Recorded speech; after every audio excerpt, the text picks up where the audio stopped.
dapati jam orang sholat di tempat saya tertinggal. Kadang bukan jam yang mendapat jamaah. Jadi jamaah tersebut memberikannya kepada saya karena saya tinggal di situ.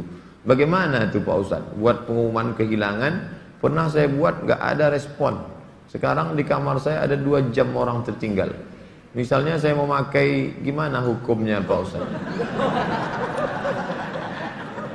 Ini namanya luqatah. Luqatah, barang temuan itu menjadi milik engkau wahai adinda kalau sudah setahun tak ada pemiliknya. Setahun tak ada pemiliknya, catat tanggalnya. Setahun tak ada pemiliknya, maka punya engkau. Berdoalah, pokoknya selama setahun itu berdoa supaya tak datang pemilik. Kalau dalam setahun itu ada pemiliknya, apa boleh buat, belum rezeki. Mudah-mudahan ada yang kehilangan lagi. Kenapa sebagian orang tak mau baca Sayyidina dalam salawat Nabi? Apa alasannya? Alasannya karena katanya menambah-nambah. Allahumma salli ala Sayyidina. Yang tambah-tambah. Nabi tak pernah menyebut. Nabi sendiri menyebut. Ana Sayyidu waladi Adam. Hadis sahih. Ana Sayyidu waladi Adam. Aku pemimpin anak cucu Adam. Maka saya pun menyebut. Allahumma salli ala Sayyidina Muhammad. Allahumma salli wa sallim alaih. Tapi saya tak ekstrim. Yang mau pakai Sayyidina silakan. Yang tak mau pakai Sayyidina tak apa-apa. Tapi saya pakai Sayyidina jangan salahkan. Dalam solat tak membaca bismillah dalam baca Al-Fatihah, apa solatnya sah? Tentang baca basmalah dalam Fatihah hukumnya 3. Mazhab Syafi'i pakai bismillah jahar. Bismillahirrahmanirrahim. Syafi'i. Kalau Hanafi sama Hambali, Alhamdulillahi Rabbil Alamin Ar-Rahmanir Rahim. Itu Hanafi sama Hambali. Kalau Maliki tak pakai bismillah sama sekali. Allahu Akbar. Alhamdulillahi Rabbil Alamin. Itu Maliki. Tak ada yang salah. Yang jadi salah di mana? Ketika masjid itu bermazhab Syafi'i, ente masuk petantang petenteng pakai bismillah. Di situ letak kesalahannya. Makanya ketika Syekh Abdurrahman Sudes, Imam Masjidil Haram ke Istiqlal, dia pakai bismillah. Terkejut-kejut orang Jakarta. Pakai bismillah dia. Dia tahu Dr. Abdurrahman Sudes dari Ummul Qura. Sebutkan, jelaskan ciri-ciri Khawarij. Apakah membid'ahkan amaliyah orang lain merasa diri paling benar merupakan ciri-ciri Khawarij? Yang memancing saya ngajak-ngajak mau mengkhawarijkan Salafi. Nanti setelah saya khawarijkan Salafi, direkam, diupload, habis itu habislah saya diserang Salafi. Baca aja lah buku saya itu baik-baik. Capek saya dah kelai-kelai itu. Apakah Hajar Aswad sudah ada sejak Nabi Ibrahim? Hajar Aswad itu adalah salah satu barang pernak-pernik surga yang ada di bumi. Hadisnya sahih bahwa batu Hajar Aswad itu dulu putih, lalu karena banyak dipegang orang berdosa maka berubah menjadi hitam. Itu bukan pendapat ulama, hadisnya sahih tentang Hajar Aswad. Dibawa Nabi Adam rindu dengan surga, maka diturunkan Allah. Jadi bukan Adam. Ada pula saya dengar orang ceramah, waktu Nabi Adam mau turun ke surga, dia ada mau bawa, diambilnya batu, dikepitnya di ketiaknya. Bukan begitu. Adam sudah turun, lalu rindu ke surga, dibawa Jibril. Kata Jibril, ini oleh-oleh dari surga. Itulah Hajar Aswad. Aslinya putih, tapi karena dipegang oleh orang-orang berdosa, menempel dosanya itu di batu itu menjadi hitam. Bukan yang bulat itu Hajar Aswad. Ada butir-butir kecil-kecil hitam-hitam dia. Tengok dari dekat. Itulah Hajar Aswad. Ditempelkan ke dalam batu. Baru dibalut dengan cangkang yang terbuat dari busi. Nah, itu yang dicium. Batu kecil-kecil dalam. Yang besar itu batu biasa. Ditempelkan ke dalam batu biasa. Hajar Aswad. Kalau istri tadi putih kemerahan, panggil dia Humaira. Kalau hitam ya Hajar Aswad. Jangan marah deh. Umur saya 24 tahun. Sekarang saya sudah kerja di perusahaan A. Saya baru diterima di perusahaan B yang merupakan pekerjaan impian saya. Tapi jika saya mengambil pekerjaan di perusahaan B, saya tak boleh menikah selama setahun. Sedangkan calon saya tak mau menunggu karena orang tuanya sudah tak bisa menunggu. Menurut Ustadz gimana itu? Karena di satu sisi saya ingin bekerja di perusahaan B karena gajinya lebih besar dan itu pekerjaan impian saya. Tapi penempatannya di luar kota. Jika jadi menikah kami bakal LDR. Tolong Pak Ustadz, ini tak ada masalah fikih, ini masalah perasaan. Saya hanya bisa menjawab masalah-masalah fikih. Adapun masalah perasaan,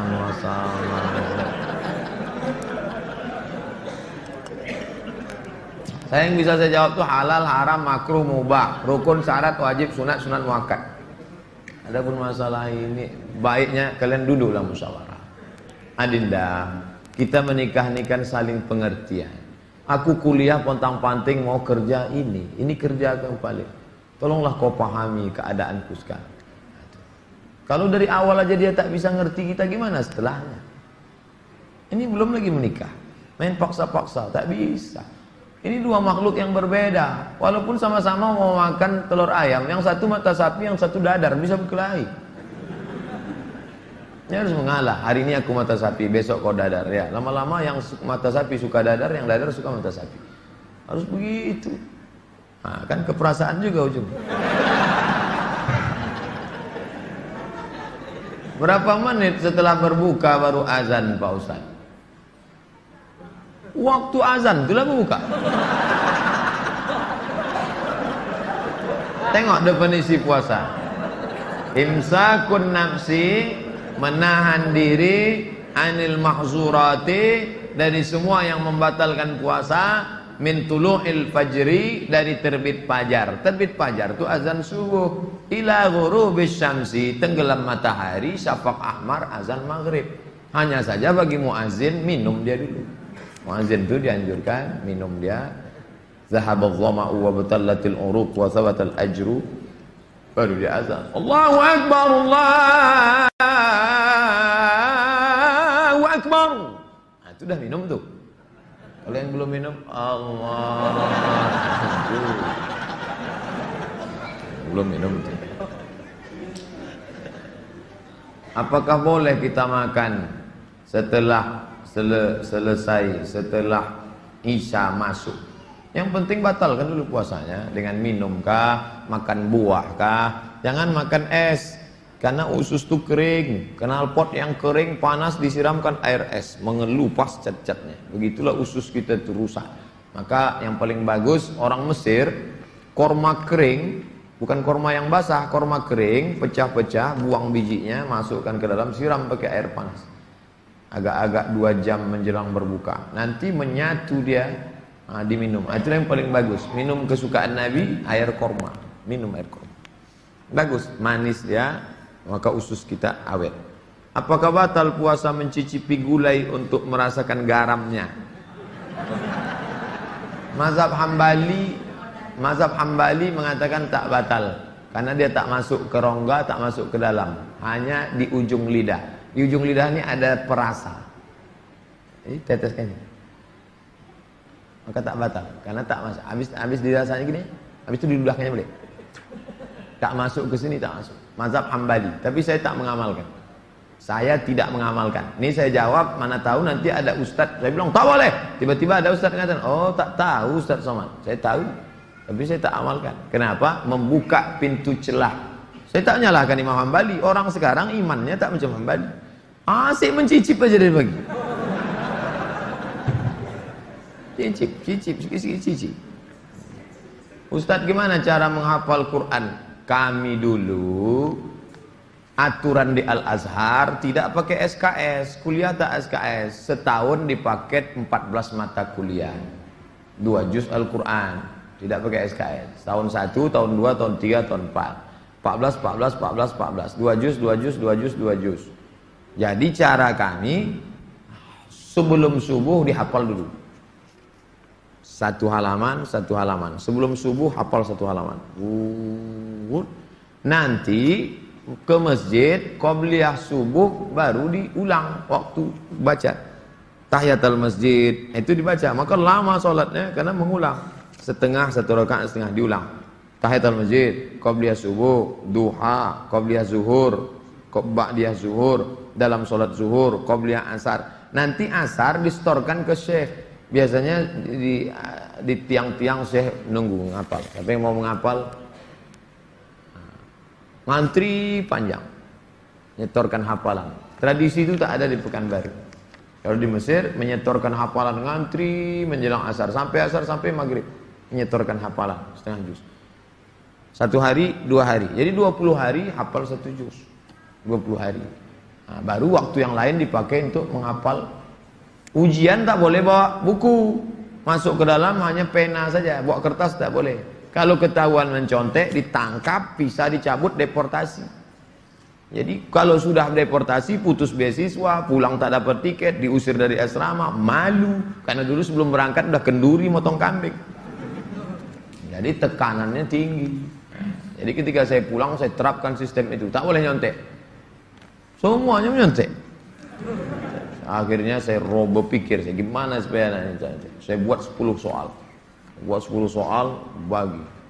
Boleh nyontek Pak? Silakan. Oh, kok lain soalnya? Baru tahu dia. Saya masih muda Ustaz, ya, kelihatan dari tulisannya. Saya menyukai seorang akhwat. Alhamdulillah. Sempat antum suka ikhwan? Masuk antum yang 144 di. Apa yang harus saya lakukan Pak Ustaz? Kalau untuk meminang sekarang saya tak bisa karena masa kuliah. Saya nggak mau pacaran, tapi saya takut nanti akhwat yang saya suka ini diambil orang. Apa yang harus saya lakukan Pak Ustaz? Antum datang ke orang tuanya, Pak, saya mau minang anak bapak. Kapan kau nikah? Ya setelah selesai kuliah lah. Semester berapa sekarang? Baru daftar Pak.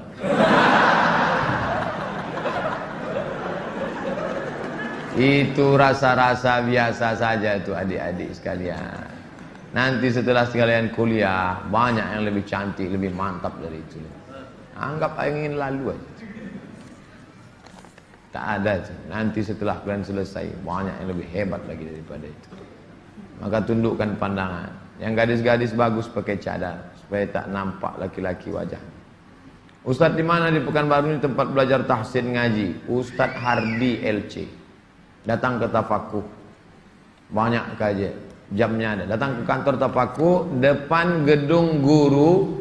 Dari sini sebelum Purna MTQ, gedung guru sebelah kanan ada perkantoran Sudirman. Di depannya ada karaoke Rosa. Tapi jangan antum masuk ke situ. Kanan karaoke, yang kirinya Tafakuh. Dr. Mustafa Omar. Tanya, ada Ustadz Hardi? Nah, daftar tahsin dengan Ustadz Hardi. Ustadz, Nabi Muhammad tak pernah cukup puasa sebulan pada bulan Sya'ban. Bagaimana kalau puasa bulan Rajab? Tak pernah, tidak pernah cukup puasa. Pernah Nabi.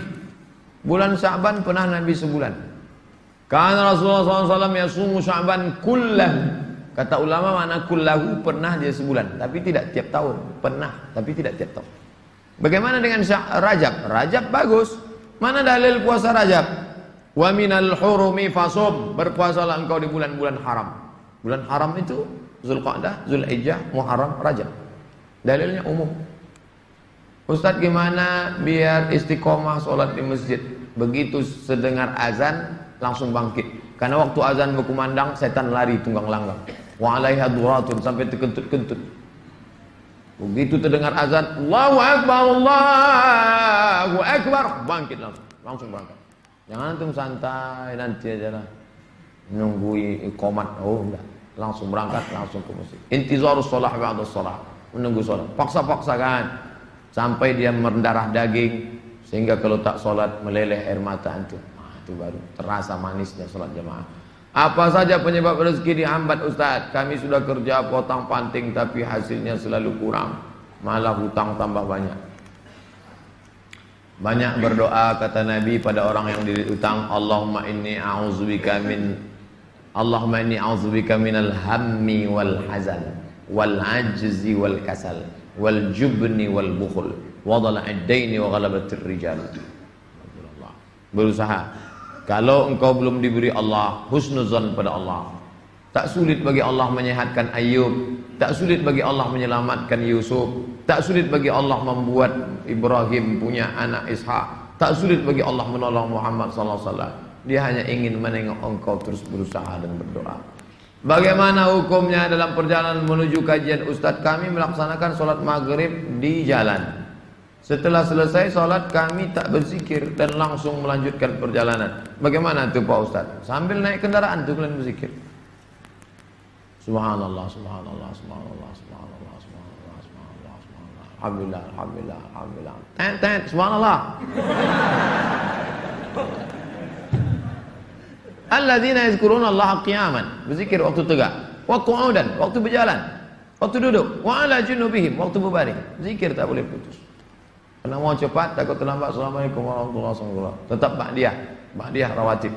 Habis itu berzikir. Tak ada halangan. Ustaz, bila kita mempunyai masa lalu yang suram, apakah harus diungkapkan atau tidak pada calon suami istri? Dosa apabila tidak diungkapkan, tidak dikasih tahu. Ada keterus-terangan yang membuat hati orang luka. Tapi ada suatu yang antum sembunyikan bisa berefek hukum. Inishtarata saiban, inishtarata bikran. Kata Imam Ibn Taymiyah dalam kitab Majmu' Fatawa, dikutip oleh Imam Sayyid Sabiq dalam Fikih Sunnah. Yang punya teks Ibn Taymiyah, nama kitabnya Majmu' Fatawa. Dikutip oleh Sayyid Sabiq, dibuatnya dalam kitab Fikih Sunnah. Inishtarata bikran fapanat saiban falahul fashu. Kalau seorang suami mensyaratkan istrinya mesti perawan, ternyata tidak perawan, maka dia punya hak fasakh, membatalkan pernikahan. Jadi kalau sekedar antum dulu pernah nonton karaoke, tak perlu antum ceritakan. Ditanyanya, kau solihah? Insya Allah bang. Masa lalumu, siapa yang tak pernah punya masa lalu? Emangnya kau suci? Tapi kalau sudah masalah implikasi hukum, antum mesti terus terang. Karena kalau antum bohong, maka dia punya hak fasakh. Nah, ini hati-hati. Adalah itu cerita, tapi bahaya juga. Ini kalau cerita dia tak jadi, tak mau. Bukakannya ke yang lain, alamat. Pokoknya gawat lah itu dah. Bila wanita menolak menikah karena alasan menuntut ilmu yang disuruh orang tuanya, bagaimana menurut Pak Ustadz? Kenapa dia tak mau menikah? Ayahnya maksa dia harus selesai S3 baru nikah. S2 23, S3 tambah lagi, S2 25, S3 3 tahun 28. Kau setelah doktor baru boleh menikah. Begitu kata bapaknya. Hadapi bapaknya. Keras bapaknya nih Pak Ustadz. Bapaknya orang apa? Orang Kabupaten Kampar. Ajak Ustadz Mustafa Umar. Bapaknya orang apa? Orang Jawa. Ajak Ustadz Jamhur. Jumpa sama Ustadz Jamhur. Assalamualaikum, Waalaikumsalam. Pripun kabari apik? Oh, katanya bapak tak mau ngasih anak bapak nikah sama dia. Saya bukan tak mau, itu saya ngasih alasan aja biar tak jadi sama dia. Ini orangnya baik Pak, baik orangnya, sopan. Oh, jadi ada pintu celah masuk ke dia. Bapaknya itu kan manusia, bukan robot. Ada hatinya. Kau sentuh tepat di hatinya, dia akan jadi milikmu untuk selamanya. Sebelumnya mau ucapkan selamat milad ke-40. Bolehkah itu mengucapkan selamat ulang tahun? Saya tak merasa 40. Saya lahir tahun 1397 Hijrah. Jadi umur saya sekarang sudah 42 tahun. Saya pakai Hijriah. Maksud pertanyaannya, bolehkah mengucapkan selamat ulang tahun? Pernah tak Nabi mengulang hari ulang tahunnya? Ya Rasulullah, kenapa engkau puasa hari Senin? Zaka yauma wulidtu, hari Senin aku lahir. Ada dia menyebut hari kelahirannya, tapi diisinya dengan ibadah. Kalau mengingat hari lahir dengan sedekah anak yatim, pergi ke jumpa Pak Yazid, sedekah. Pak Yazid, berapa anak yatim di sini? Ada 200. Tolong keluarkan. Semuanya, 5 orang aja Pak. Iko ada nasi bungkui kok. Makan bersama. Dek, makan ya. Adik kenapa tinggal di sini? Ayah saya meninggal. Adik syukur atas nikmat. Tak salah. Tapi kalau dikumpul kawan-kawan, hari ulang tahun, dipecahkan telur ayam, telur itik, telur bebek, dikasih pula ini, diikatkan di tiang listrik, disiram kopi, rupanya ada kabel telanjang, kontak mati. Buat dosa aja. Saya punya teman, suka sekali berjudi. Sudah berkali-kali saya nasihati, tak juga mau berhenti. Saya suruh teman lain juga tak mau. Bagaimana cara menyadarkannya Pak Ustaz? Panggil polisi. Angkat. Banyak jamaah kita polisi. Nanti saya kasih nomor. Jamaah kita banyak polisi. Saya kasih nomor. Di mana dia selalu main? Tangkap. Yang narkoba tangkap. Ada cerita. Kertas terakhir. Boleh sholat berjamaah di masjid agak jauh dari rumah, tapi musola lebih dekat dari rumah kita. Bagaimana yang lebih baik? Kalau di masjid yang jauh itu engkau pergi karena ada pengajian Ustadz Mustafa Umar, ada pengajian Ustadz Mawardi Muhammad Saleh, tapi masjid yang dekat tetap ada sholat berjamaah, boleh. Tapi kalau sampai masjid musola yang dekat rumah tak ada orang sholat berjamaah, istahwadan alaihimus syayatin, sekeliling kampung itu diganggu setan. Musola, surau, langgar, masjid yang sudah dikomitmen sholat berjamaah, tiba-tiba tinggal tak ada berjamaah, istahwadan alaihimus syayatin. Nah, jadi perhatikan baik-baik. Pak Ustadz, memang di situ tak ramai, tapi pasukan inti adalah. Oke, tak masalah. Antum pergi ke masjid sana karena ada pengajian di situ.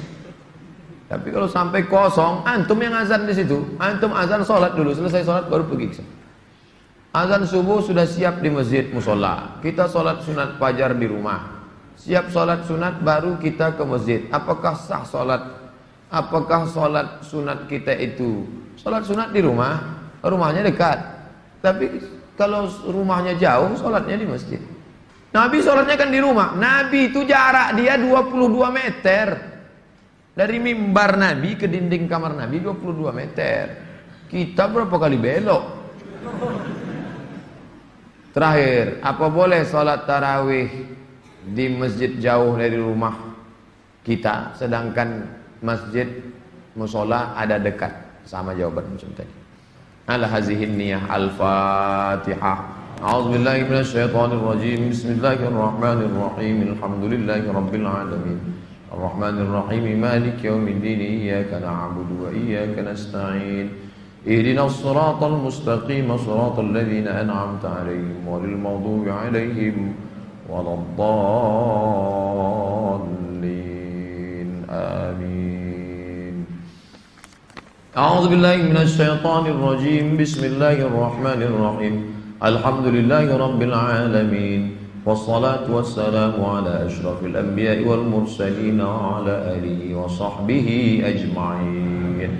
La tada' lana fi maqamina hadha wa fi sa'atina hadhihi dhanban illa ghafartah wala hamman illa farajtah wala dainan illa qadaitah wala dainan illa qadaitah. Segala hutang kami bantu kami melunasinya ya Allah.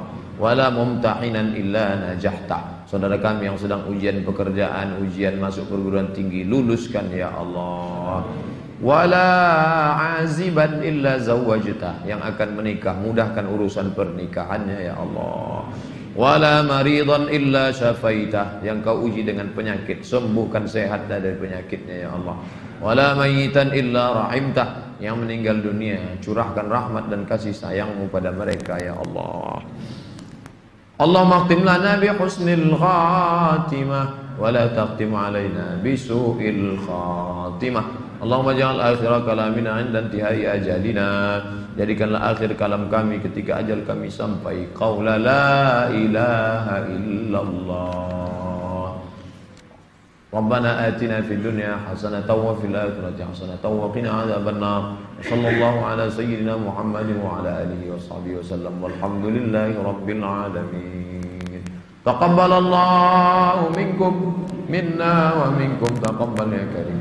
Saya ucapkan selamat menunaikan ibadah Ramadan 1438. Mohon maaf zahir dan batin. Taqabbalallahu minkum taqabbal ya karim. Marhaban ya Ramadan. Wassalamualaikum warahmatullahi wabarakatuh.